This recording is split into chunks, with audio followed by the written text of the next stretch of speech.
Yo, welcome to another episode of the Simply Ball Dropping Podcast. I'm your host and the man behind the mic, K Sap. And today, man, we got a great show lined up for you guys. Once you come across the video, make sure you give it a thumbs up. Make sure you share it out. Make sure you like, comment, subscribe. Make sure you turn your post notifications on so you'll know every time Simply Ball Dropping drops another hot banger. If you're new to the channel, please hit the subscribe button. I see everybody in the comment section. Hashtag salute. On this channel, we cover the sports, hot topics, roundtable talk, and the marriage chronicles. And you know what my mantra is. Tell a friend to tell a friend. It might not be for you, but it might be for them. But let's get right off into it, man. Last night, I know you guys probably was paying attention to the Colorado and Stanford game. It was a late display on ESPN last night. I don't know if you guys stayed up to watch it. A lot of people checked out after Colorado jumped out 29-0 in the first half. Leading into halftime, everybody probably, turned the TV off and watch something else.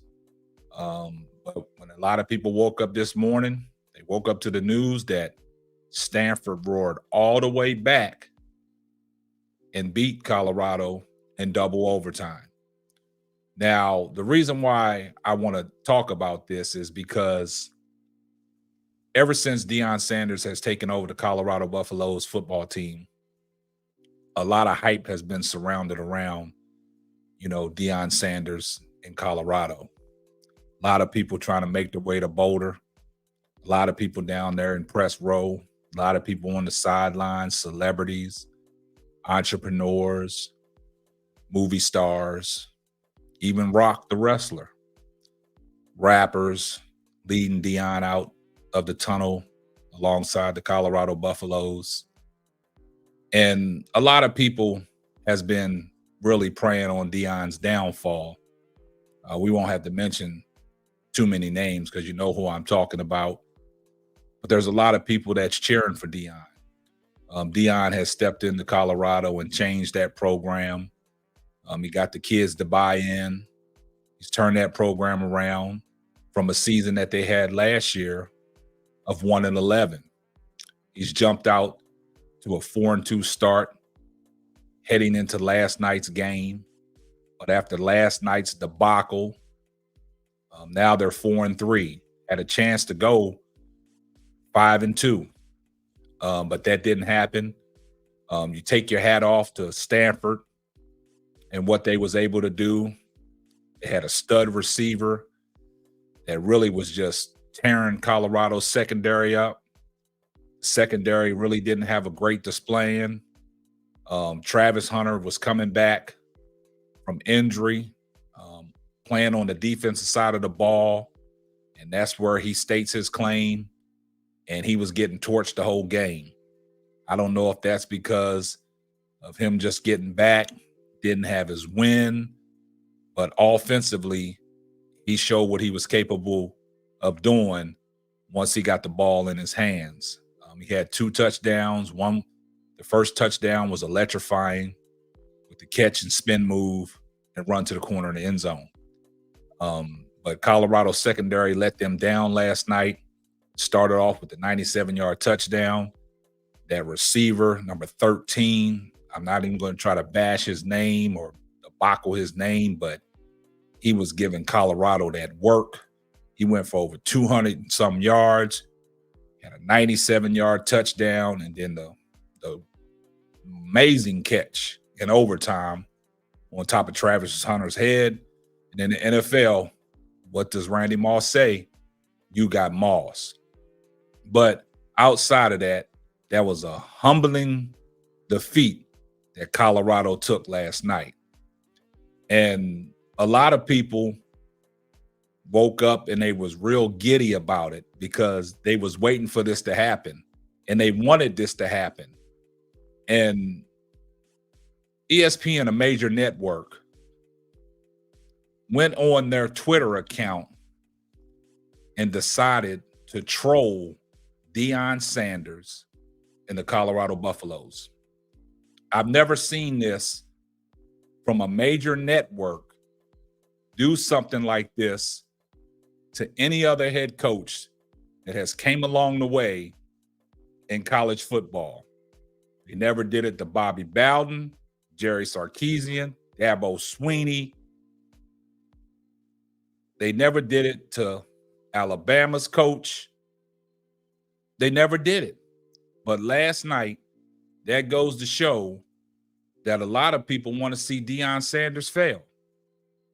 And for what ESPN did shows the immaturity of who their Twitter handler is to go in the comments and post something to troll Colorado and Deion Sanders. It's almost like pouring salt on the wound.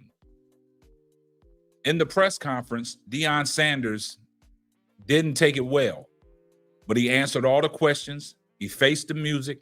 He stood up there like a man, and he answered all the questions and asked the media to bear with him.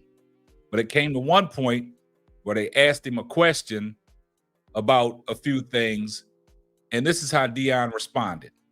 Take a listen. This ain't the only thing that's going on in life. I mean, all you guys are dealing with something. You still moving, you still progressing, you still going forward. We got to do the same darn thing. We didn't expect that. There's a lot of things that goes on in life that's unexpected, and this is one of them. We got to knuckle up and let's go. We can't sit down and have no pity party. Y'all don't feel bad for us. Some of y'all are ecstatic about what transpired today, and I know that, but that's cool. We're going to take this one on the chin because we deserve it.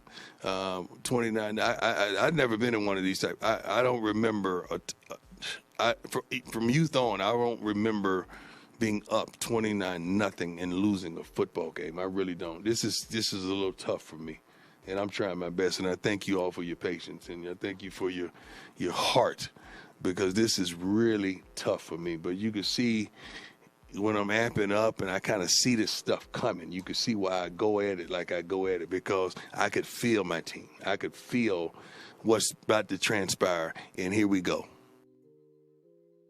Wow. Now, you heard what Deion said. You know, he faced the music, but it's a key point what he said. A lot of y'all was waiting for this. A lot of y'all was waiting for this. And he's absolutely correct. But sometimes stuff like this will humble you along the way. Deion, you got your team in the spotlight and you're on notice, and every little thing that y'all do is under the microscope. But you handled the press conference well. You got to regroup. But last night's debacle, that's something I've never seen. And like Deion alleviated to, he's never been a part of. But for ESPN to do the things that they did and go on their Twitter account and troll Deion the way they did, I've never seen it. Take a look at this. From ESPN's verified X account, Stanford completes the comeback. 29-0, Deion with a smile. 46-43 with Deion with the facial expressions. I've never seen that. They never did it to Nick Saban. They never did it to Dabo Swinney. They never did it to Jerry Sarkisian. They never did it to none of these college coaches in this type of fashion, where you are absolutely trolling Deion Sanders and the Colorado Buffaloes, where you want to see this man fail. That's unbelievable, man. Pouring salt on the wound. It's already tough enough that they took the L the way they took the L, but you live to fight another day. And like Deion said, there's more stuff in the world going on, but this one hurts. He's hurt. He's hurt by this, but ESPN, you got to do better. You just poured salt in the wound, man, and right now you're trolling. You're trolling right now, man, and whoever's handling your X account, that should be looked at. I've never seen it done, but with the success Deion is having and some people wanting to see him fail, it comes with the territory. So, guys, y'all let me know what y'all think down in the comment section, and keep supporting the channel. Keep sharing the videos out. Continue to give it a thumbs up, and I appreciate all the support. And this is going to wrap up another episode of the Simply Ball Dropping Podcast. I'm your host and the man behind the mic, K-Sap. I'm going to catch you on the next one. Deuces. Thanks for listening to the Simply Ball Dropping Podcast. Be sure to subscribe, like, and share on all major platforms. Another one.